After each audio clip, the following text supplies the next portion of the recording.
Went to a Johnny Cash and June Carter Cash concert when I was 6 years old with my grandparents. They loved music, loved old country. That's kind of where like I started my love for country music was their love also. But they took me to this concert and it completely changed my life. I was like, that's what I want to do forever.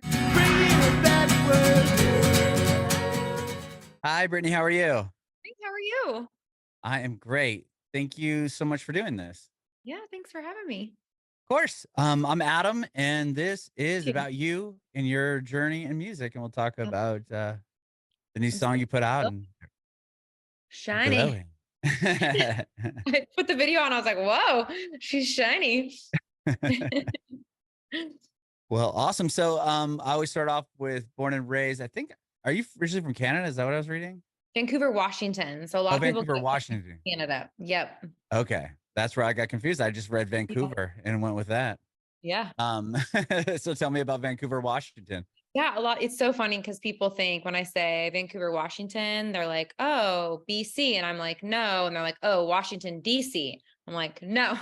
So basically, I tell people it's like Portland, Oregon, right across the bridge. We can literally see Portland from Vancouver, Washington. And born and raised there my entire life. It's a beautiful place to grow up and live.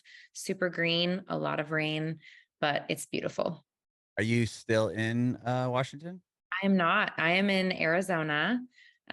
Just getting a little closer to Nashville as time goes on. My husband got transferred to the Scottsdale, Arizona area for work last Okay. June. Been here for about a year. Right on. I'm in Nashville now. I'm originally from San Diego. Amazing. Yeah, I love Nashville. It's beautiful. I love it too. Very, very cool. So, grew up in Vancouver, Washington. And what about music? Do you come from a creative household, musical family?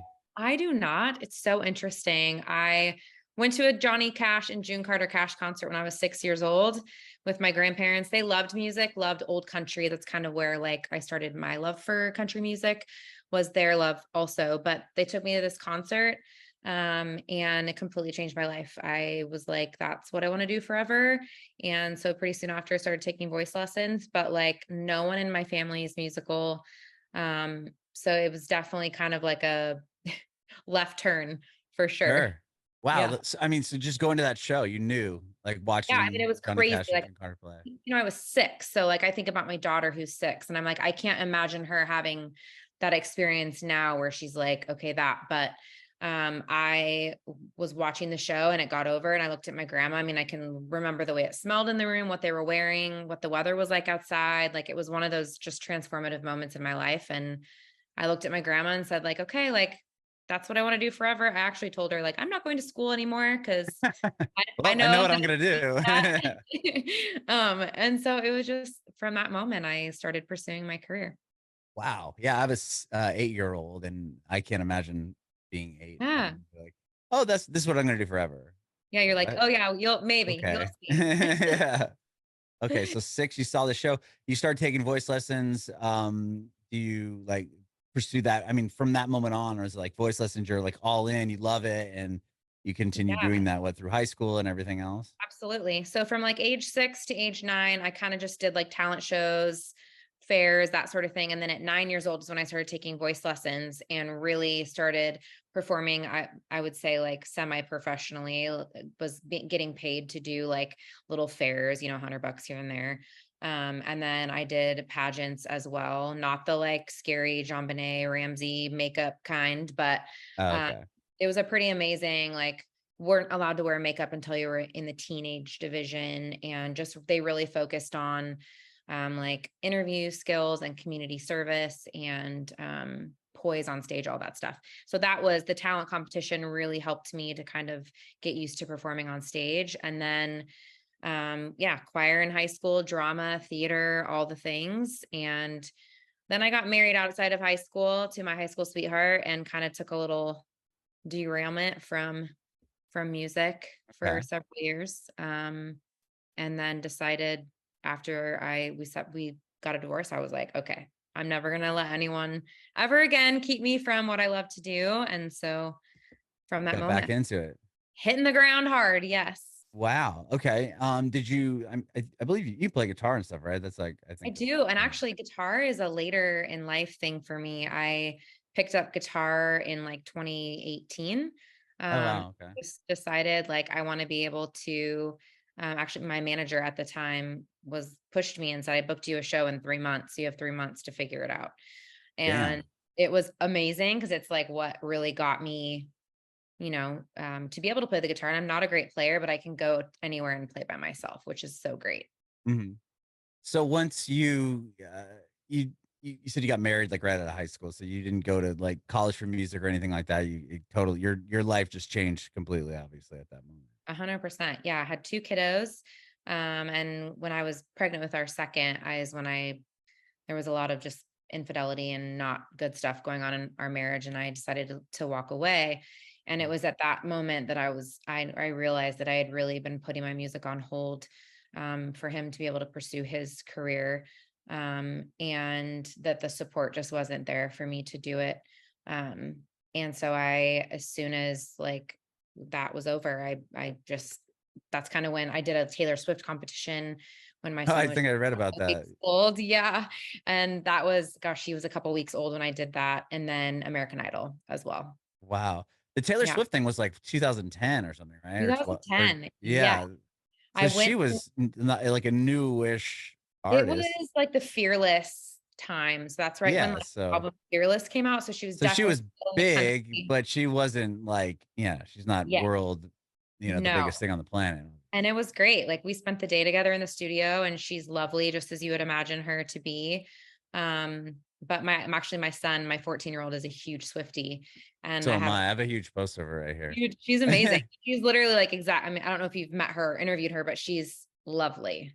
I've never had that chance. I worked on terrestrial radio forever up until the pandemic. Yeah. And I was on an alternative station. There was a top 40 station in the building, and I begged the program director to let me go, but he's like, I can't only, blah, blah, blah. I went to the show, but I didn't get to meet her. I was so pissed. Yeah. But Yeah. he did come back with like it was their 1989 tour, and he gave me like a picture. She signed a thing for me. Like, That's awesome. and I was like, okay, that made my That's so awesome. life. I have a guitar that she signed for me that has like my name. She wrote my name on it and signed it. And my son has it in his room now because he's like a giant Swiftie. And it's like That's his like, so awesome. my mom met Taylor Swift. That's so crazy. Yeah. I've seen her so many times, yet I've never been able to meet her. I've Yeah, she's tried. I've really tried. incredible. Really incredible.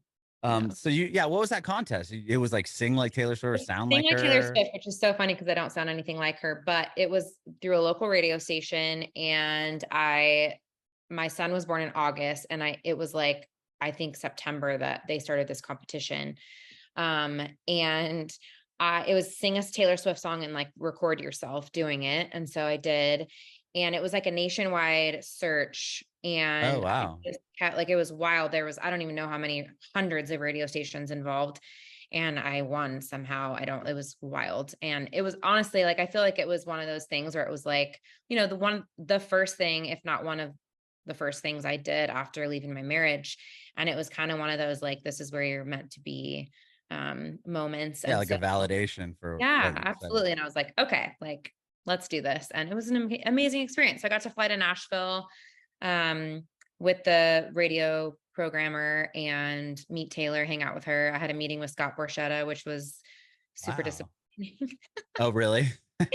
He told me that I looked like Britney Spears, and so I should change my hair color and my name. And I was just like, no, because she was kind of big still at that time. So um, Damn. Yeah.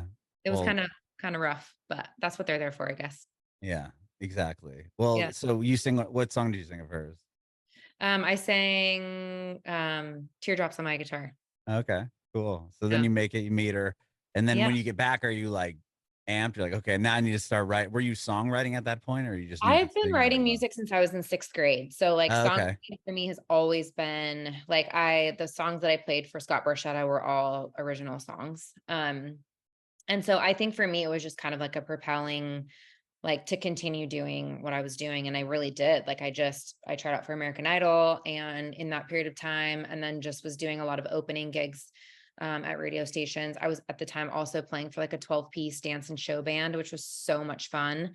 Wow. and really helped me kind of hone in my performance skills and my vocal skills because I was singing like Whitney Houston and crazy Damn. Yeah. that yeah, wild. Yeah, and I saw you were on American Idol a couple times, right? I was, yeah, season 11 and season 12. Okay. And Yeah. then after those experiences, I mean, from that on, I mean, that was like still pretty, I don't know, 10 years ago or so, right? Yeah. Okay. Yeah, it was a long time ago. It's kind of just been one of those things where it's like every experience leads me to like be more hungry.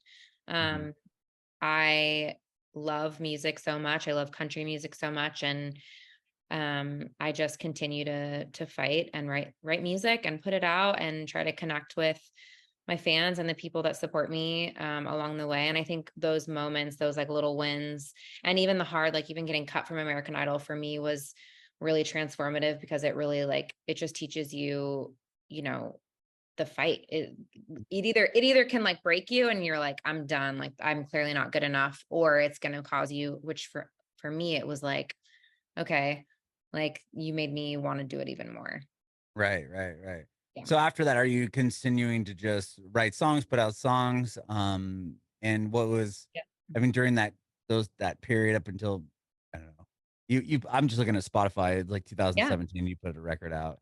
Yeah. Um, so in the interim there, were you just trying to put songs out, trying to develop your, find your sound, or were you just playing locally? Like, how do you kind of, I was uh, definitely playing locally. It's uh, hard because my 2 boys, Washington State has really hard laws on moving if you're divorced, oh, um, okay. custody-wise. So I was literally not allowed to move. And that was devastating, to be honest, for me. Like I wanted to pick up and move to Nashville and hit the ground running and like never look back.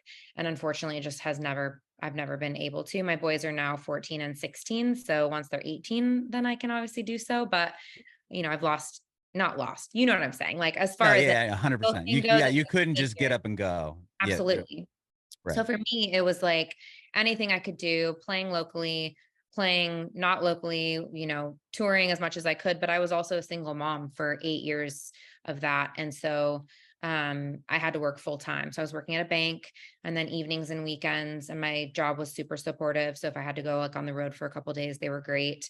But I was playing locally and touring as much as I possibly could. And then going to Nashville, several times a year to write and record and do writers rounds and all of those things because it's really been important for me. I think one of the most important things has been building community in Nashville and not just like showing up to do a writers round and then leaving. I've never wanted to be that person that just like takes what Nashville has to give and then walk away and go do my own thing. Like I really believe in the power of what Nashville has to offer for artists. And I think it really isn't, there's so many thousands of people that move there and give up their whole life to move there and pursue this career. And for me, being a mom, it just wasn't it truthfully like I wasn't going to leave my boys to pursue my Right. music. Right. Like of course my 100%. babies Yeah. were much more, important to me. But I also Sure. wanted that fight and had that fight. And so I just would go to Nashville, put out music as much as I could. Again, being a single mom and independent, like money was also super tight. And so I did it as much as I could, did a Kickstarter for my EP. And then Wow. releasing an album on Friday. So I'm really excited. That is so amazing. Yeah. And you have this massive following online. I mean, with between TikTok even and Instagram. Really, like, where did that start? Like, how, can you kind of talk to me about building Yeah. that? I had a friend, her name's May Estes. She's incredible. And she went viral on TikTok. And I was like, how did you do it? So we had this conversation. She was like, I was just consistent. So my manager at the time, I said, I'm going to post for 90 days. And I posted every single day for 90 days. And it was funny because I was trying to figure out my, what I should post. So I was like flocking a Christmas tree and like doing dances and then throwing music in there and doing my makeup and like doing all these things, but I would post every single day. And on the 89th day, I literally had 700 followers and like nothing had gone viral. And so on the 89th day, I posted, it was on Valentine's Day, and I posted like an anti-Valentine's. It's my biggest song, Back of My Mind. Huh? And I said, have you ever felt sorry for your ex's new lover in the back of your mind? I wrote a song for you. And like 10 minutes later, I realized it was very quickly going viral. And it was like my first viral moment, and then it just kind of blew up from there. That's so crazy. I mean, it's awesome that it was also your music, right? I mean, it's the 89th. You're like, all right, I get here. It Yeah. is the 89. We'll see what happens, and then like Yes.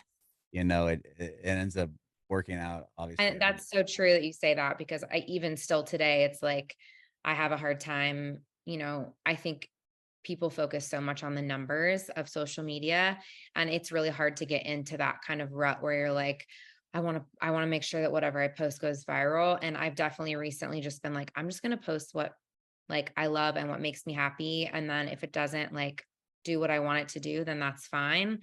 But I think there's such a like pressure to go viral to mhm. make it these days that it just becomes like once you have one viral video, you're like, oh, now everyone has to be viral. Right, right. And It's the same interesting with too. my music. I was gonna say because I've had a lot of artists on here that have had those moments on TikTok where, and it's 90. I don't think I can even think of one off at all that was like, oh yeah, I wrote this song. I knew it was gonna be a yeah, I knew it was gonna work on TikTok, and I put it up and it Yeah. worked. It's always like I was in my bedroom and I just did this thing on the guitar, and that's what worked out. It's never the video that No. you spend all this time and you're like, okay, the edit has to be this and the audio and this. It's just like Yeah. whatever the universe will, It's want what it wants, so and true. you can't So try to true. like make it happen. I did that. There was so I after that I was really trying to post consistently every day, and I still do, but I'm not as good. My kids are at really hard ages right now, so like posting and doing that content every single day is just not realistic for me right now. But That's a full-time um, thing in itself. I know it's crazy. So I'd say 4 to 6 days a week I'm posting, but I at that time was posting every single day, and I was like, okay, I got to get this up. And somebody had requested a song about having boys. And so my husband was like, just don't. I was like, this is so terrible. It was terrible. Like the lyrics, the melody, like everything. But I was just doing a verse and a chorus. And I was like, I'm just going to get it out there. He's like, just post it. If it like flops, then just delete it. And I go to the gym and I come home and it's like massively going viral. And I'm like, this is the frustrating part, because now I have this song that I don't like, that I have to like, I mean, I don't have to, but I feel like now I'm like obligated to put this song out that I don't love. So I ended up like writing it and really or rewriting it with friends and releasing it. And people still were like, it's not the same. I'm like, Oh, really? Is that what was that? Hey Mama? no, it's called My Little Man. And it's like a wedding dance song. Sorry, I have a chihuahua that is a psychopath. So if she barks, I apologize. Oh, Um, okay. So it's a mother-son song. And originally the song was like upbeat and basically just like a song about the little boy like being a hurricane, but he's my little man kind of a thing. And it just was not. And originally I wanted it to be like a wedding dance song, because there's not a lot of songs for mothers and sons to dance to at Yeah, weddings. when I got married, it was like I can't remember what my mom chose, but it was like, this Yeah, is like such an hard, awkward like thing to find. super hard, super. And it's funny because they really liked the upbeat version. And I was like, well, like I slowed it down and changed the words. And so, but I mean, has gone viral a bunch of Deal times. with it. Still my music. But Yeah. that's a perfect example of like, yeah, you think every time I'm like, man, this is going to go viral. And it just doesn't. It Mhm. doesn't. It's crazy. So wow. So like this is happening. You put up this, you put up your song, or the Valentine's Day thing happens. Like, tell Yeah. me about that moment. Are you like, you said you went to the gym or something, you came back and We looked, were or like outside in the snow. oh, okay, Um, in the snow. Oh yeah, in it's the snow. Valentine's Day. It was Valentine's Day. It was randomly snowing in the Pacific Northwest, and we were playing in the snow, and I looked at the video and I like looked at my husband and I was like, I think it's happening. Cause it was like at 10,000 views, and I'd never had that many views on a video before. And it was like growing by like 1,000 every time I refreshed. And then Damn. I think by the end of the day, it was at like 220,000, which for me was like wild. And I ended up getting to like 1.4 million over the next couple of days. And for me, that was just so transformative. And I feel like it was kind of in the beginning of when videos were going viral like that. Mhm. It's 2021. And it just now it's like a normal thing for a video to get a million views, but for people, not just for me. But I think for me, it was just this like, okay, this song is special and like people love what I'm doing. And that made a big difference for me. And do you at that moment have the song recorded, or was it just you playing on your guitar? So No, it are was you trying to demo. strike while the iron's hot? You're like, oh shit, now I got to go record this song, and I gotta. Yeah. So tell Yeah. me about that. It was the demo at the time. And so I reached out to my co-write and I was like, we have a situation. We need to get this recorded ASAP. So she was like, Brittany, because she's, like, don't do that. You gotta like have the music. Nope. This is how I want to do it. Go Mhm. viral, then we record it. And so they recorded all the music in Nashville. I did the vocals in Portland, and then we were able to release it. And actually the same exact thing happened with Hey Mama, where I posted it and it went massively viral. And then that was when she was like, okay, this is the last one we're doing like this. And so that's kind of where like the album came from. Oh, okay. It was It's like, so all right, funny. we're done having to catch up on these songs that Yeah, are but like I kind of popping love off. that. I kind I of think love it's that. awesome. I Yeah. do too. And it definitely makes it challenging because like you said, like you don't know what's going to go viral. Like you can assume something's going to go viral and then it just like I have a song called Hell in a Handbag that I think is amazing and funny and it just didn't do as well as I wanted it to do. And it's on the project and it's funny I feel like this project I'm so proud of it. But it's all like so planned and it's just different than what I've Right. done before. Yeah. No, 100%. And with those moments too, it's like, but to be able to, then record the song, right? I mean, you put out the videos going crazy on TikTok, and then it's like now you have to come back and be like, hey, it's recorded now. Like, go find it in Spotify. And then to get people to leave that app to open Spotify, then stream it 5 million plus times, like in itself, like that's such another hurdle that you have to probably It jump over. is, and I feel like back then TikTok wasn't as strict with their like keywords either. Now it's like, I mean, I just posted a video last week at the beginning of the week to pre-save my album, and because I said the words pre-save and link in my bio, they tanked my video, and it was like at 9 views. Oh, 9 views, and I was like, "You suck!" Like it's hard, and you're right. Like getting people to leave the app, getting TikTok to show that is it because they really, don't really want you, they don't want people to leave the app. So if you're no. telling them to leave, hey, go leave and pre-save it there, then they're like, no, no, no, no. No Yeah, you're one's not seeing leaving. this video. Yeah, exactly. And so it's like it's a challenge. And I'm really that's one of the things about that song that's so special is that people wanted it so bad that and it was never playlisted. No one ever playlisted that song, which is so crazy to me. And it has that many streams. It's just Mhm. crazy. Wow. So Yeah. tell me when do you so Helen Handbag's out and that'll be on the album. Yes. This mess is the newest one, but so talk and the whole album's coming out on Friday, you said? Yeah, this Friday. Okay. So talk to me Yeah. about the album. Like where was it?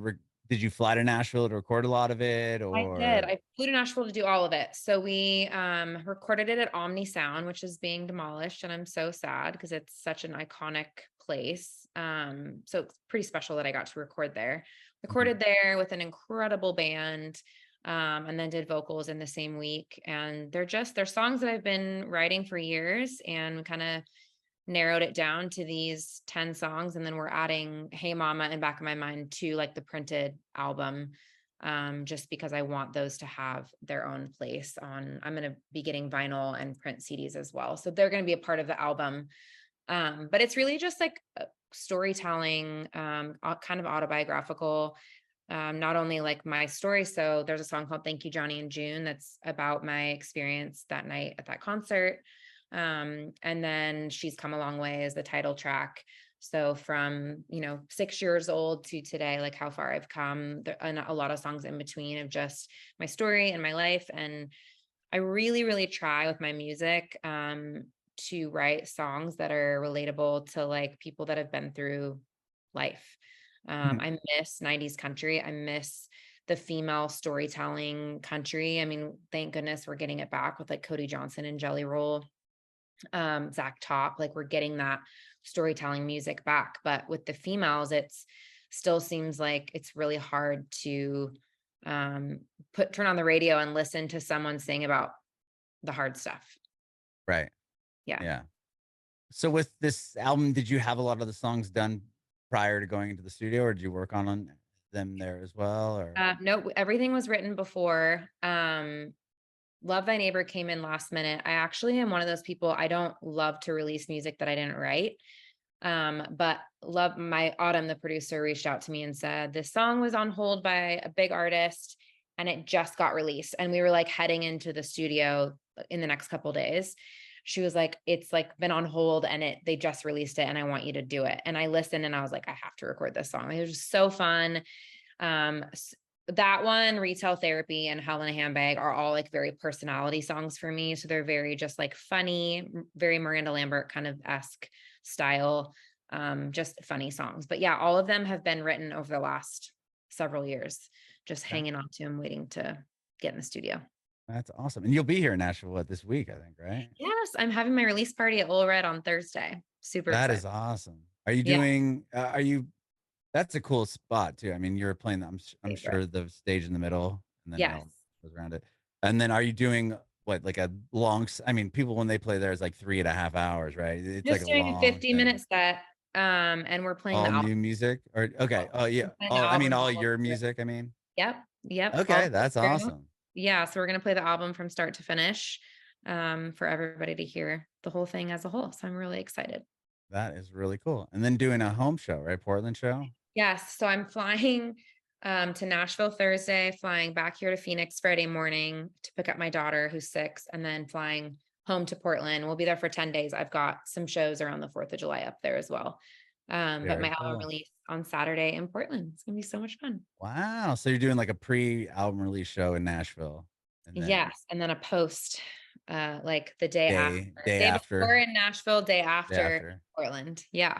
Exciting. Well, Mhm. that's awesome. Maybe I'll have to head out to the old red. I love it. Fuck, come on. What time do you play? Sorry. 6. Oh, 6. Rad. Okay, Yeah, awesome. it's Well, easy. I'm a yeah. mom. Can't be Yeah. out I was late. gonna say I'm old and I'm a dad too, so I can't be out. Same. That's awesome. Well, I appreciate your time, Brittany. Thank you Thank so you much for so doing much. this. Yes, Yeah, thank this you has for been having great. me. I have one more question for you. I want to know if you have any advice for aspiring artists.